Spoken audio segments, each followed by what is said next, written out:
Most tractors are built for practicality, solid, dependable machines that plow fields, pull implements, and earn their keep without drawing attention. But scattered across agricultural history are machines so strange, so ambitious, or so experimental that they defy everything we think we know about tractor design.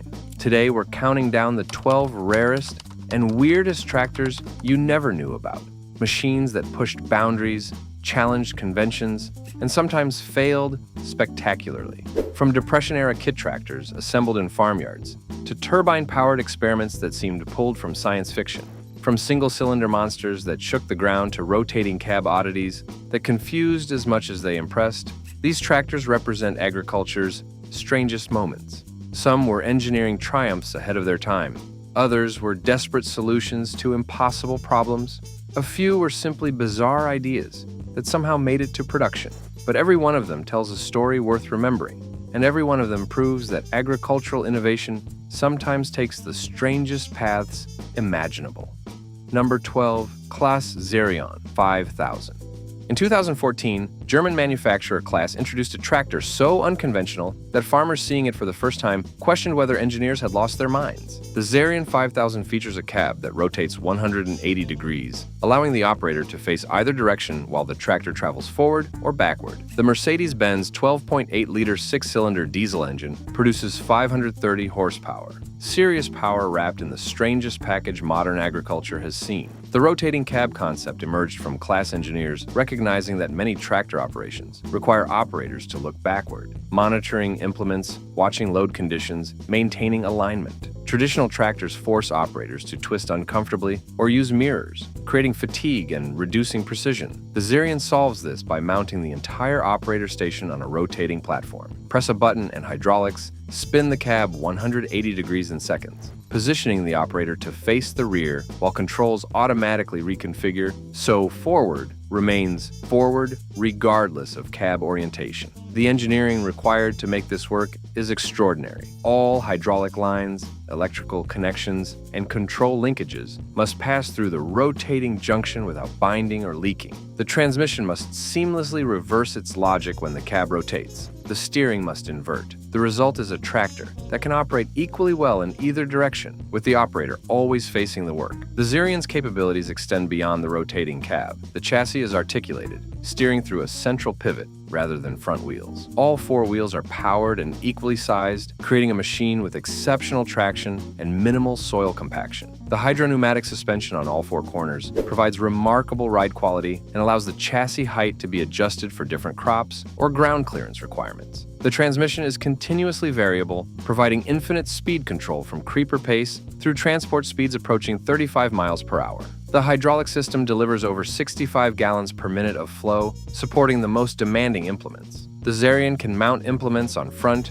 rear, or between the axles, providing flexibility that conventional tractors can't match. The weirdness extends to the styling. The Xerion looks like nothing else in agriculture, with its symmetrical design, central articulation joint, and distinctive cab that clearly isn't oriented like normal tractors. The appearance is polarizing. Some find it futuristic and purposeful, others think it looks awkward and strange. But function trumps form, and farmers who've operated Xerions praise the visibility, comfort, and versatility. The rarity comes from specialization and cost. The Xerion is expensive, priced far above conventional tractors, and suited primarily to large European operations or specialized applications where the unique capabilities justify the investment. Production numbers are modest compared to mainstream tractors, making Xerions uncommon even in their home markets. Today, the Xerion 5000 represents agricultural engineering at its most ambitious, solving real problems through unconventional solutions that challenge assumptions about what tractors should be.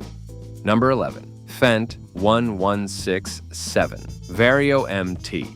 When German manufacturer Fendt introduced the 1167 VarioMT in 2020, they created one of the most powerful tracked tractors ever built for production agriculture. The MAN 16.2-liter six-cylinder diesel engine produces 673 horsepower, enormous power delivered through tracks rather than wheels. The Vario continuously variable transmission provides infinite speed control through sophisticated hydraulics, eliminating gear shifting entirely and allowing the operator to maintain optimal engine speed regardless of ground speed. The tracked undercarriage uses Fendt's own design rather than contracting with specialist track manufacturers, giving Fendt complete control over the system's integration and performance. Each track is independently suspended, following ground contours and distributing the tractor's enormous weight, over 45,000 pounds, across massive surface area that minimizes soil compaction. The track tension adjusts automatically based on conditions, optimizing traction and reducing wear. The cab represents the pinnacle of modern tractor design, fully suspended to isolate the operator from chassis vibrations, climate-controlled to maintain comfort regardless of outside temperature, fitted with premium seating and intuitive controls, and surrounded by massive glass, providing visibility in all directions. The instrumentation is entirely digital,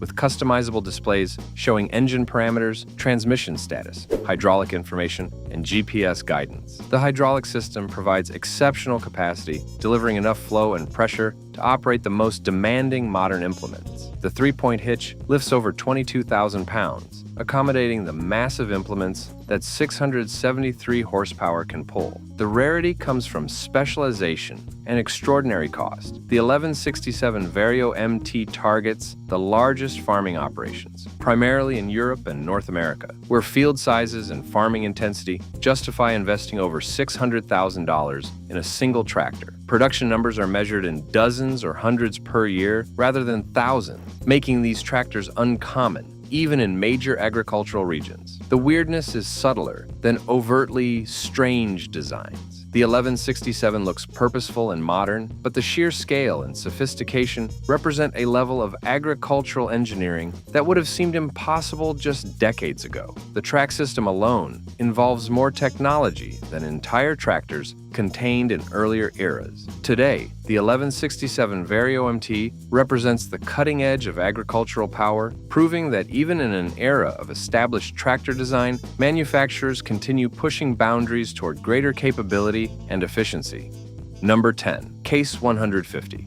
In 1876, the J.I. Case Company built what remains the largest steam traction engine ever constructed for agricultural use. The Case 150 produced 150 horsepower from a massive horizontal fire tube boiler and compound steam engine, power that seemed almost supernatural in an era when most farm work was still done by horses and oxen. The boiler measured over 9 feet in diameter and nearly 20 feet long, holding hundreds of gallons of water heated by a firebox that consumed prodigious amounts of coal or wood. The steam pressure reached 150 pounds per square inch, feeding compound cylinders that extracted maximum energy from the expanding steam. The entire machine weighed approximately 50,000 pounds, requiring enormous drive wheels, over 8 feet in diameter, to support the mass and provide traction. The Case 150 was designed for the largest threshing operations on the Great Plains, where wheat farms stretched to horizons and harvest required equipment that could power massive threshing machines for weeks at a time. The 150's power allowed it to drive the largest threshing separators available, processing grain at rates that smaller engines couldn't match. The machine could also pull plows, though its size and weight limited practical field work.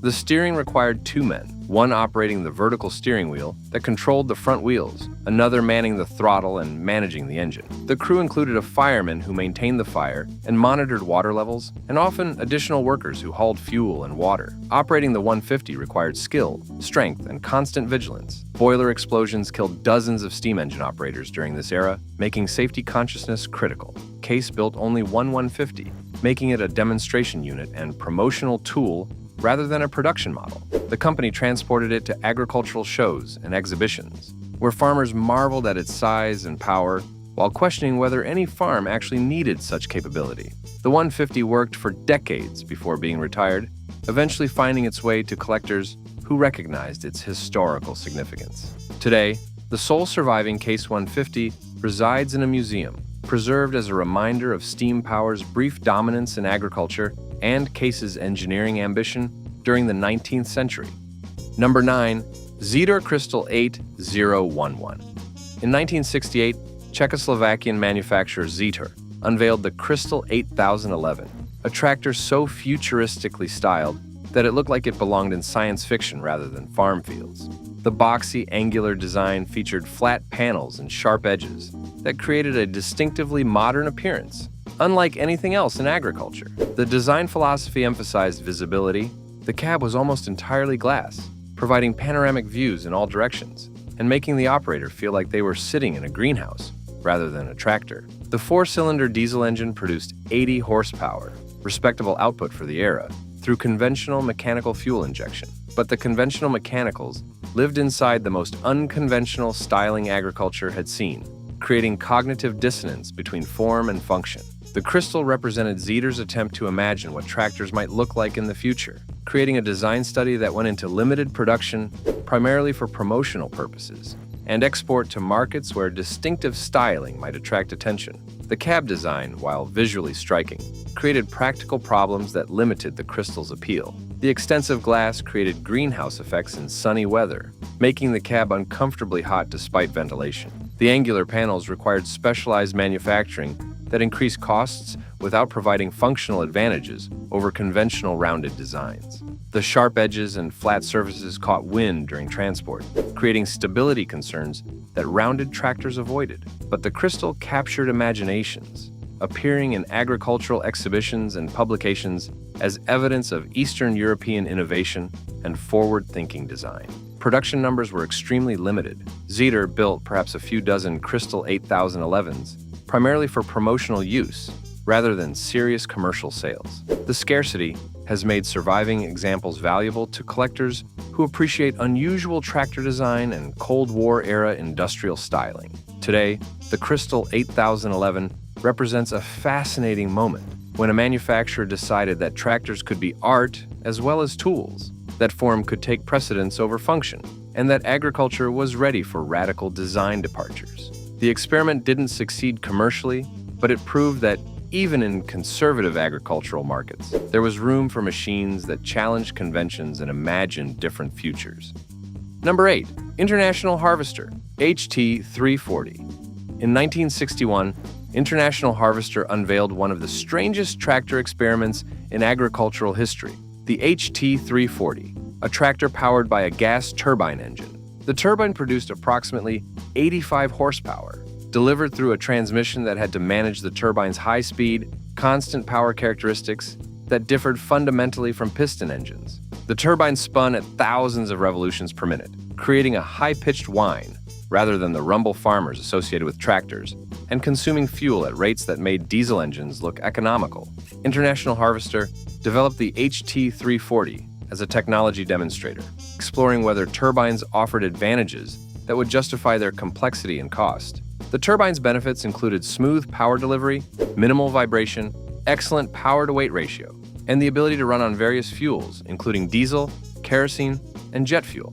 The drawbacks were substantial: terrible fuel economy, high cost, complex maintenance requiring specialized knowledge, and the psychological challenge of selling farmers a tractor that sounded and operated nothing like anything they'd experienced. The HT340 featured futuristic styling that matched its advanced power plant, smooth, rounded body panels, a distinctive hood that housed the turbine and its intake systems, and cab design that emphasized the machine's experimental nature. International Harvester displayed the HT340 at farm shows and agricultural exhibitions, generating publicity and demonstrating the company's engineering capabilities. But practical testing revealed problems that prevented commercialization. The fuel consumption was roughly double that of equivalent diesel tractors, making operating costs unacceptable. The turbine required careful maintenance and was sensitive to dirt and dust, problematic in agricultural environments, where air filtration was less sophisticated than modern systems. The high exhaust temperatures created fire hazards around dry crops and straw. Perhaps most critically, farmers simply didn't trust the technology. The turbine seemed too complex, too different, too risky compared to proven diesel engines they understood. International Harvester built only a handful of HT340 tractors, and most were eventually scrapped after their promotional usefulness ended. The few surviving examples are extremely rare and valuable to collectors interested in agricultural experimentation and unusual power plants. Today, the HT340 represents a fascinating might-have-been in tractor history, a technology that offered real advantages, but couldn't overcome practical limitations and farmer conservatism. Number 7. Massey Ferguson 97. Massey Ferguson's 97 represented a radical departure from conventional tractor design in the 1960s, using articulated steering and four-wheel drive to create a machine that combined power with maneuverability. The GM Detroit diesel 6-cylinder engine produced 141 horsepower, substantial power for the era, delivered through all 4 equally sized wheels. The articulated chassis steered through a central pivot joint, rather than turning front wheels, creating exceptional maneuverability. The 97 could make remarkably tight turns despite its size and power. The 4-wheel drive provided traction advantages that 2-wheel drive tractors couldn't match, allowing the 97 to work in conditions that would bog down conventional machines. The design philosophy emphasized power and traction for large-scale farming operations, particularly in regions where field sizes and soil conditions demanded maximum capability. The 97 featured dual wheels at all 4 corners, doubling the traction surface and further reducing ground pressure. The hydraulic system was sophisticated for the era, providing adequate flow and pressure for operating large implements. The operator station was basic by modern standards, but comfortable compared to open platform tractors that dominated the era. The weirdness came from the overall concept. Articulated steering was uncommon in agricultural tractors during the 1960s, and the 97's size and configuration looked strange compared to conventional tractors. The symmetrical appearance, with equal-sized wheels front and rear, confused observers accustomed to tractors with large rear wheels and smaller fronts. The central articulation joint seemed like a weak point, though engineering proved it durable enough for agricultural use. Production numbers were modest compared to Massey Ferguson's mainstream models. The 97 was expensive and targeted only the largest operations that could justify the investment. The complexity compared to conventional tractors meant higher maintenance costs and more potential failure points. Dealers needed specialized training to service the articulated chassis and 4-wheel drive systems. The weight distribution was nearly perfect, with balance between front and rear, allowing the 97 to maintain traction and stability even when pulling the heaviest implements through difficult soil conditions. But the 97 established the articulated 4-wheel drive concept that would eventually become standard for large agricultural tractors. Today's most powerful tractors all use articulated steering and 4-wheel drive, vindicating Massey Ferguson's vision. Surviving 97s are rare and valued by collectors who appreciate their role in tractor evolution, with restored examples commanding premium prices at auctions where agricultural historians recognize the 97 as a pivotal machine that changed how manufacturers approached high-horsepower tractor design. Number 6. Cletrac Model F. The Cleveland Tractor Company's Model F, introduced in 1919, represented early crawler tractor design in a compact package that seemed almost toy-like compared to massive steam engines and large-wheeled tractors of the era. The 4-cylinder gasoline engine produced only 15 horsepower, barely adequate even by 1920s standards, but the crawler tracks provided traction advantages that partially compensated for the modest power. The tracks distributed the Model F's weight, approximately 4,000 pounds, across large surface area, allowing it to work in soft or muddy conditions where wheeled tractors would sink. The compact dimensions, with overall length under 10 feet and width under 5 feet, allowed the Model F to navigate tight spaces and work in orchards or vineyards where larger equipment couldn't operate. The steering system used clutches and brakes to control individual tracks, requiring skill and practice to master, but providing remarkable maneuverability once operators learned the technique. The weirdness came from the overall proportions and appearance. The Model F looked like someone had shrunk a proper crawler tractor to miniature scale, creating a machine that seemed almost comical alongside conventional tractors. The small size and lightweight made it seem inadequate for serious farm work, though practical experience proved that track flotation and maneuverability compensated for limited power in specific applications. Cleveland Tractor marketed the Model F primarily to orchard operators, specialty crop farmers, and industrial users who needed compact crawlers for construction or utility work. The production numbers were substantial during the Model F's multi-year production run, but survival rates are low.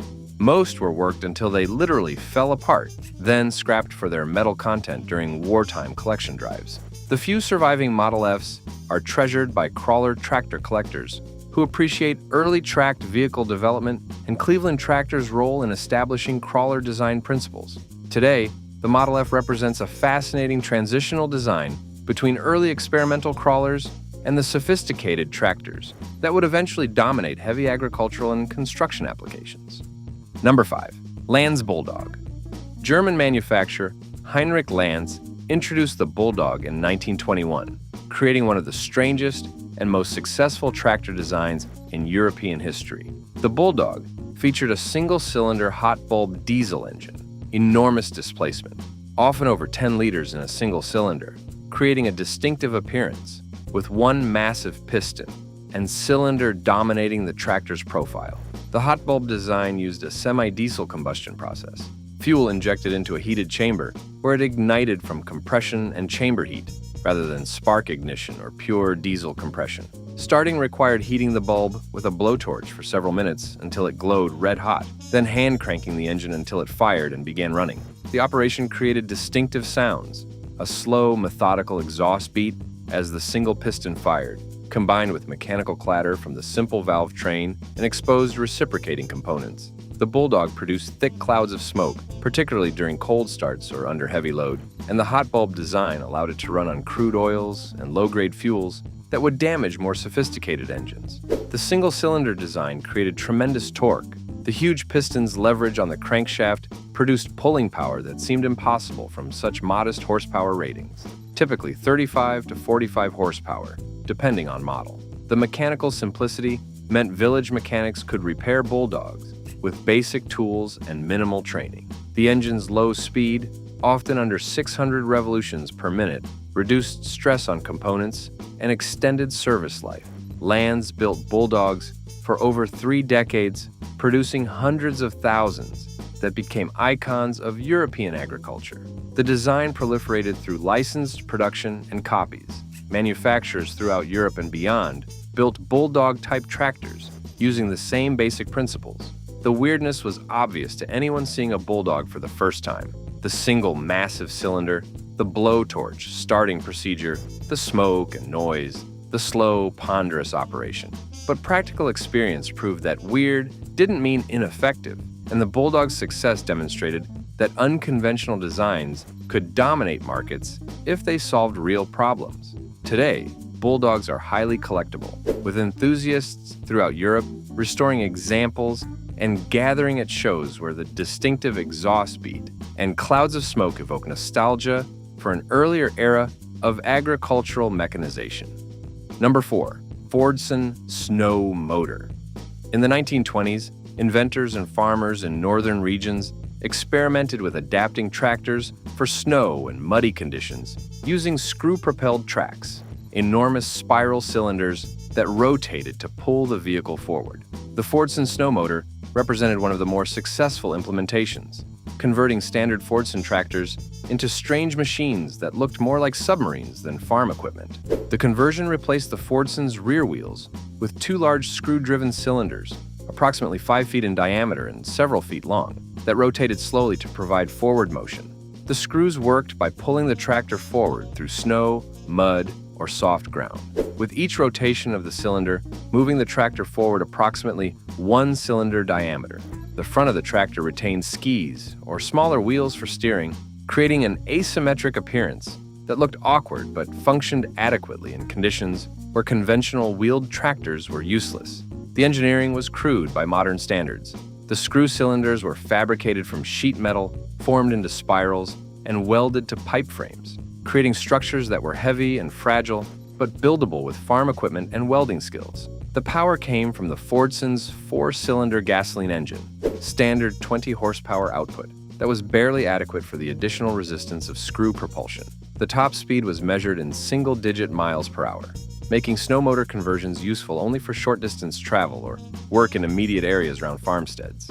The weirdness was absolute. Snow motors looked like agricultural vehicles designed by someone who'd never seen a tractor, with enormous screws protruding from the sides and a profile that defied all conventional design logic. But in regions where winter snow measured in feet rather than inches, where frozen ground and spring mud made wheeled vehicles useless for months, snow motors provided mobility when nothing else could operate.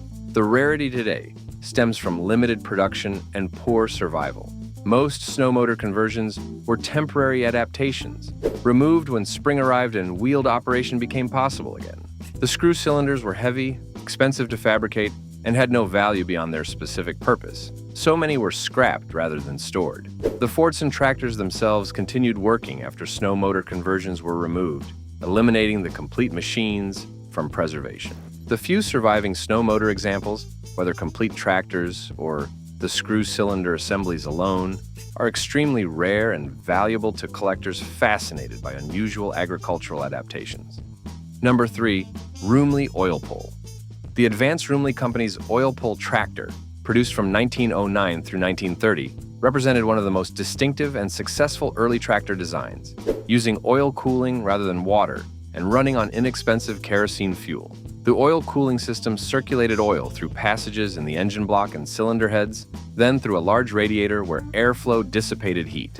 This eliminated the freezing problems that plagued water-cooled engines in cold climates, where frozen cooling systems could crack engine blocks and disable tractors during critical work periods. The oil cooling also allowed the engine to run hotter than water-cooled designs, improving thermal efficiency and allowing reliable combustion of low-grade kerosene fuel. The engine design was massive, horizontal two-cylinder configuration with displacements often exceeding 1,000 cubic inches combined, creating enormous torque and a distinctive slow exhaust beat. The OilPull's appearance was unmistakable. Enormous exposed flywheels, 6 feet or more in diameter, dominated the tractor's profile. The massive radiator, positioned vertically at the front or rear, depending on model, looked more industrial than agricultural. The overall proportions were substantial. OilPulls weighed 10 to 20,000 pounds, depending on model, providing excellent traction and stability, but making transport between farms virtually impossible.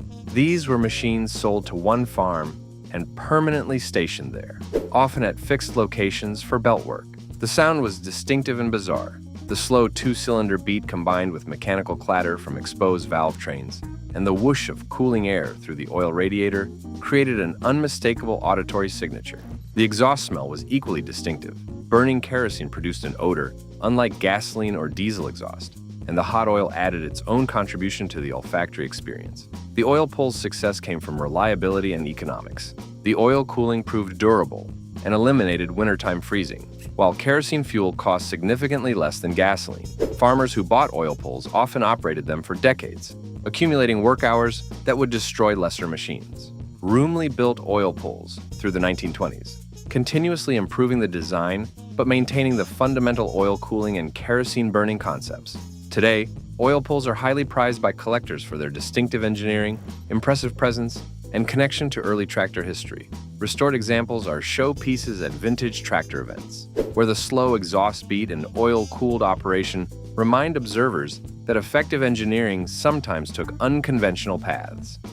Number 2. Thieman tractor. During the Great Depression, when farmers had more time than money and more ingenuity than capital, companies sold tractor kits that allowed farmers to build their own tractors from automobiles and basic components. The Thieman tractor kit, introduced in the 1930s, became one of the more successful examples, converting Ford Model A automobiles into crude but functional tractors. The kit included heavy-duty rear axle components, larger rear wheels with traction lugs, modified steering components, and adapter plates for mounting implements. Farmers supplied the Model A automobile, often a worn-out vehicle no longer suitable for road use, but with a serviceable engine and transmission. The conversion process required basic mechanical skills and tools available on most farms: wrenches, cutting torches, drills, and welding equipment. The resulting Thieman tractor retained the Model A's 40-horsepower four-cylinder engine, adequate for light farm work, though underpowered compared to purpose-built tractors. The transmission provided only 3 forward speeds, limiting versatility, but adequate for basic tillage and transport work. The steering remained automotive rather than agricultural, creating strange proportions, with the large rear wheels and small front wheels. The weirdness was obvious. Thieman tractors looked like someone had taken an automobile, removed the body, added enormous rear wheels, and called it a tractor, because that's exactly what they were. The proportions were awkward, the construction was crude, and the overall appearance suggested desperation rather than engineering elegance. But Thieman tractors worked, and for farmers who couldn't afford commercial tractors during the Depression, they represented affordable mechanization that replaced horses and reduced labor requirements. The rarity today stems from several factors. Many Thieman tractors were temporary solutions, converted back to automobiles when economic conditions improved or scrapped when better equipment became available. The crude construction meant most wore out relatively quickly, and few farmers considered them worth preserving. The surviving examples are extremely rare, valued by collectors interested in Depression-era agriculture and the ingenuity that allowed farmers to survive impossible economic conditions. Today, Thieman tractors represent not just unusual mechanical devices, but important social history, reminding us that innovation sometimes comes from necessity rather than luxury, and that farmers have always found ways to keep working regardless of obstacles. Number 1. Big Bud 16 5747. In 1977, Montana farmers determined they needed a tractor larger and more powerful than anything available commercially, so they commissioned custom manufacturer Big Bud to build the largest farm tractor ever created. The Big Bud 16 V747 exceeded every dimension and specification that defined conventional tractors. The Detroit diesel 16-cylinder engine produced between 1,100 and 1,350 horsepower, depending on tune, power, that exceeded most locomotives and rivaled small ships. The engine displaced over 1,400 cubic inches, nearly 24 liters, creating torque measured in thousands of foot-pounds. The transmission had to manage this enormous power while providing adequate speed range for field work, using heavy-duty components more commonly found in mining equipment than agricultural machinery. The chassis measured over 27 feet long and 14 feet wide, dimensions that made transport on public roads virtually impossible without special permits and escort vehicles. The tractor weighed approximately 100,000 pounds empty, the mass of a small house, requiring enormous tires, 8 feet tall and 4 feet wide, to distribute the weight and provide traction. The fuel tank held over 1,000 gallons, enough to support the prodigious consumption during long working days. The cost in 1977 exceeded $300,000, equivalent to well over $1 million in current purchasing power. Big Bud built only one 16 V747, customized specifically for the northern Montana wheat farm that commissioned it. The tractor worked Montana wheat fields for decades, pulling enormous implements that would require multiple conventional tractors to operate. The articulated steering used hydraulic cylinders to bend the chassis in the middle, providing surprisingly tight turning radius given the overall size. The operator station was comfortable by 1970s standards, though primitive compared to modern tractor cabs. Basic seat, minimal weather protection, simple instrumentation, monitoring the Detroit diesel's vital signs. The Big Bud's operating costs were substantial. Fuel consumption exceeded gallons per hour rather than fractions of gallons, and the Detroit diesel required regular maintenance at intervals measured in hundreds rather than thousands of hours. But for the specific application, working thousands of acres of Montana wheatland with minimal labor, the economics made sense. Today, the Big Bud 16 V747 still exists and remarkably still works, now owned by different farmers who maintain it as a working tractor and agricultural curiosity. The tractor occasionally appears at farm shows and exhibitions, where its size stuns observers who assume the photographs must be exaggerated or manipulated. Standing next to the Big Bud is overwhelming. The tires tower overhead, the engine compartment could swallow a compact car, and the overall scale defies rational comprehension. The Big Bud represents the absolute apex of conventional tractor design, the largest, most powerful, most extreme expression of agricultural mechanization ever built for farm work. Nothing larger has been built in the decades since, not because the engineering would be impossible, but because the agricultural economics don't justify it. The Big Bud 16 V747 stands alone, the ultimate weird and rare tractor, the machine that proved that if farmers needed it built, someone would build it, regardless of how extreme or impractical it seemed. These machines weren't just metal and engineering. They were bold experiments, desperate solutions, and wild ideas that somehow became reality. From Depression-era ingenuity that turned automobiles into tractors to the ultimate expression of agricultural power that dwarfed everything else. From Eastern European design experiments to turbine-powered futures that never materialized, these tractors prove that agricultural history is far stranger and more fascinating than conventional narratives suggest. Which of these weird and rare machines captures your imagination? Which represents the most audacious engineering or the strangest solution